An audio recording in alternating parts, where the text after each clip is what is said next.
नमस्कार मित्रांनो, मी श्याम व्यवहारे. शामराव या आपल्या यूट्यूब चॅनलमध्ये सर्वांचे स्वागत आहे. तर मित्रांनो, आजच्या व्लॉगमध्ये आपण उज्जैनचे राजा महाकाल मंदिराचे आणि तेथील प्रमुख मंदिरांचे दर्शन घेणार आहोत.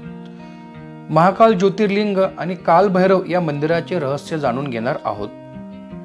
महाकाल ज्योतिर्लिंगाला येण्यासाठी जवळचे रेल्वे स्टेशन उज्जैन आहे किंवा इंदोर रेल्वे स्टेशनवरून आपण बसने येथे येऊ शकतो. उज्जैनचे राजा महाकालचे दर्शन झाल्यावर आपण तेथील कोणकोणत्या धार्मिक ठिकाणी फिरू शकतो आणि उज्जैनमध्ये राहण्यासाठी आणि खाण्यासाठी काय काय सुविधा आहे हे सुद्धा आपण या व्हिडिओच्या माध्यमातून बघणार आहोत. त्यामुळे व्हिडिओ संपूर्ण पहा. उज्जैनचे महाकालेश्वर मंदिर जे सर्व 12 ज्योतिर्लिंगापैकी तिसरे अतिशय खास ज्योतिर्लिंग आहे.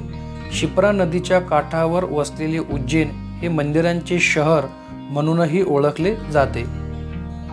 तर मित्रांनो, आपल्या भारतातील प्रत्येक ज्योतिर्लिंग मंदिराचे एक रहस्य आहे.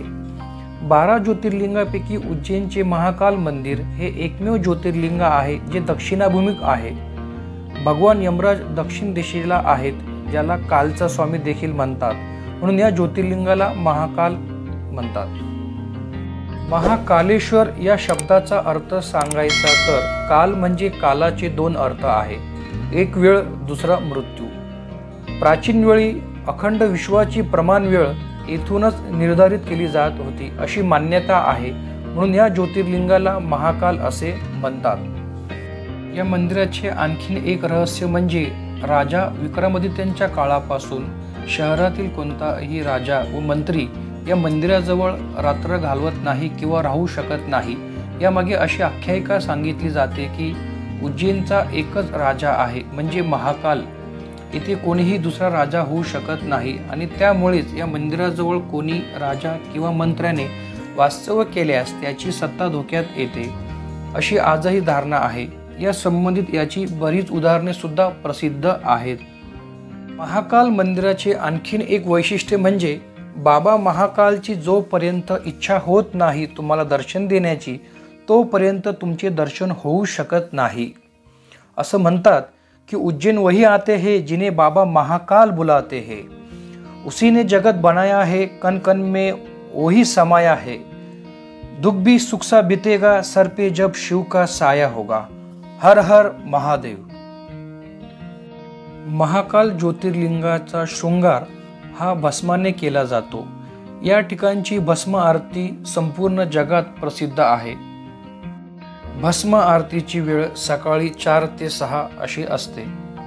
महाकाल मंदिराच्या भस्म आरतीमध्ये सहभाग घ्यायचा असेल तर तेथील भारतमाता मंदिराजवळच्या काउंटरमध्ये एक फॉर्म भरून भस्म आरतीमध्ये आपणास सहभागी होता येते.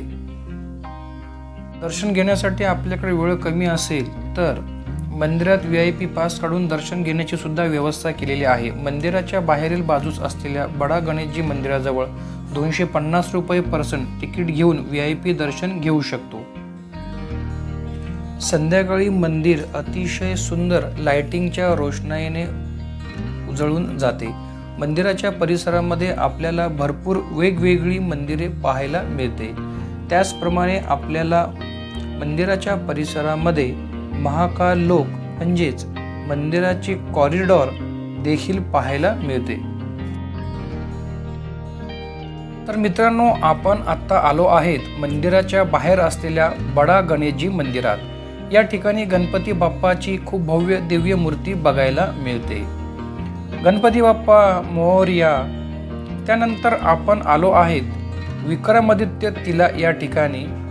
उज्जैनमधील पहिले शक्तिपीठ असलेले हरिसिद्धी माता मंदिराच्या समोरच हे स्थळ आहे, ज्या ठिकाणी राजा विक्रमादित्यांची भव्य पुतळा आपल्याला बघायला मिळतो.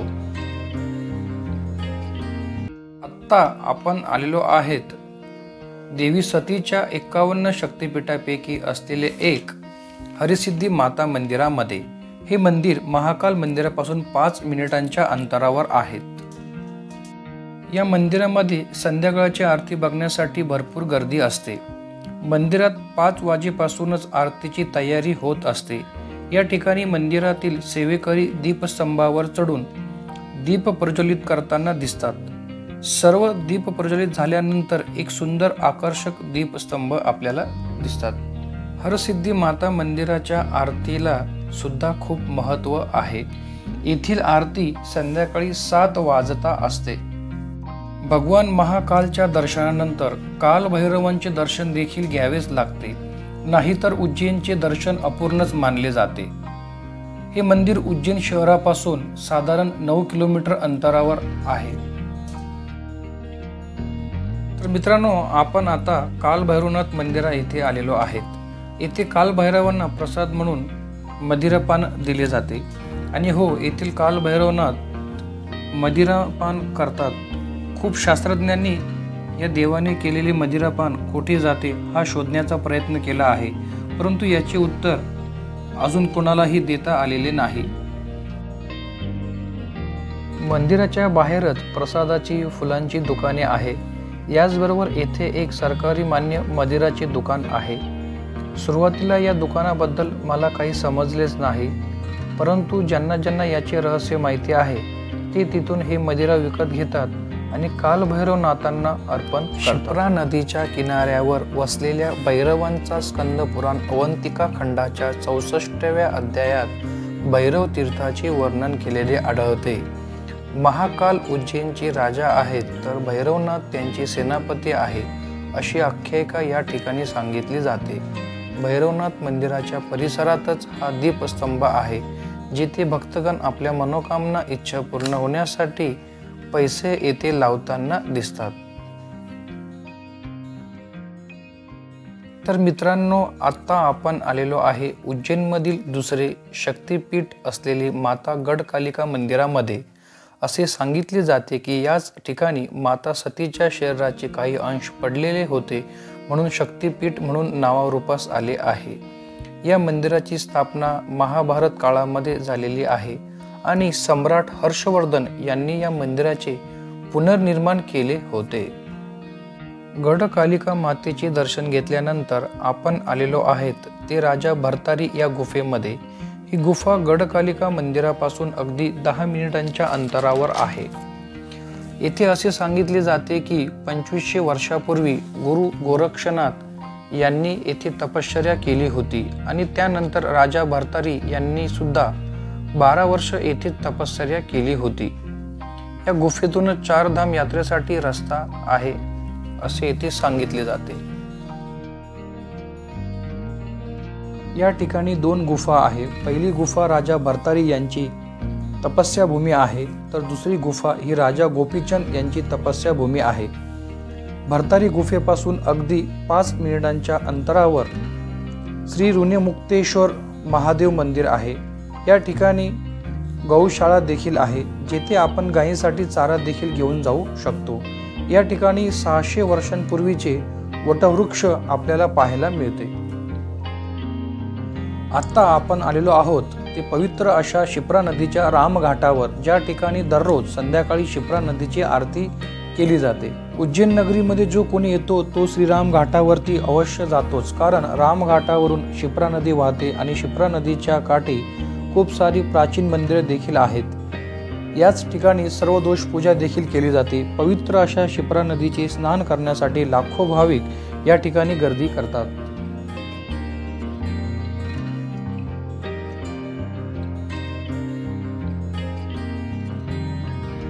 उज्जैनमध्ये राहण्यासाठी भारत माता मंदिराजवळ श्री महाकालेश्वर भक्त निवास आहे, जिथे आपल्याला 600 रुपयापासून ते 2000 रुपयापर्यंत रूम मिळून जातात.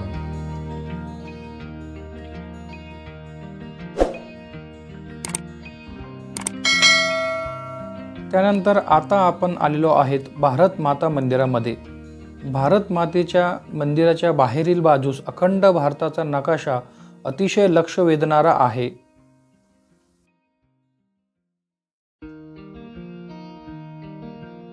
श्रीराम घाटावर आपण बोटिंग देखील करू शकतो. बोटिंग मधून शिप्रा नदीची छोटीशी परिक्रमा यातून आपल्याला घडते. बोटिंगची साधारण 30 ते 50 रुपये घेतात. संपूर्ण उज्जैन फिरण्यासाठी आपण येथे रिक्षा देखील बुक करू शकतो. रिक्षासाठी प्रत्येकी 500 ते 600 रुपये घेतात. हरसिद्धी माता मंदिरापासून अगदी 4 किलोमीटर अंतरावर सांदीपनी ऋषींच्या आश्रमामध्ये आत्ता आपण आलेलो आहेत। हे आश्रम भगवान श्रीकृष्णांचे गुरुकुल आहे। याच ठिकाणी श्रीकृष्ण भगवान आणि सुदामा यांनी शिक्षण घेतलेले आहे। श्रीकृष्णांनी शिकलेल्या 14 विद्या खूप छान प्रकारे आपण पाहू शकतो। मंदिर परिसरात खूप मंदिरे आहेत, तसेच भव्य दिव्य असे कुंड आपल्याला पाहायला मिळते।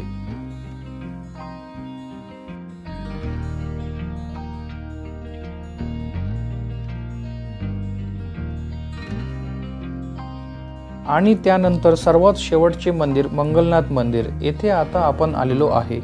या ठिकाणी व्यक्तींचे मंगळ दोष दूर करण्यासाठी पूजा केली जाते।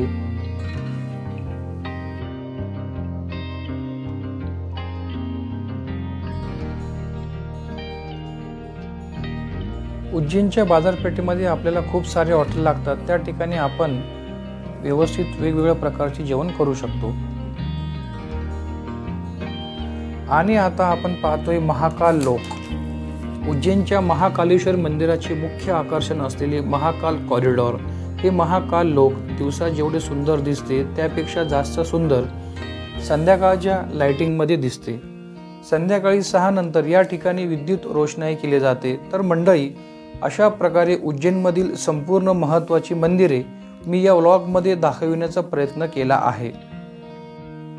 अकाल मृत्यु ओ मरे जो काम करे चंडाल का, और काल भी उसका क्या करे जो भक्त है महाकाल का।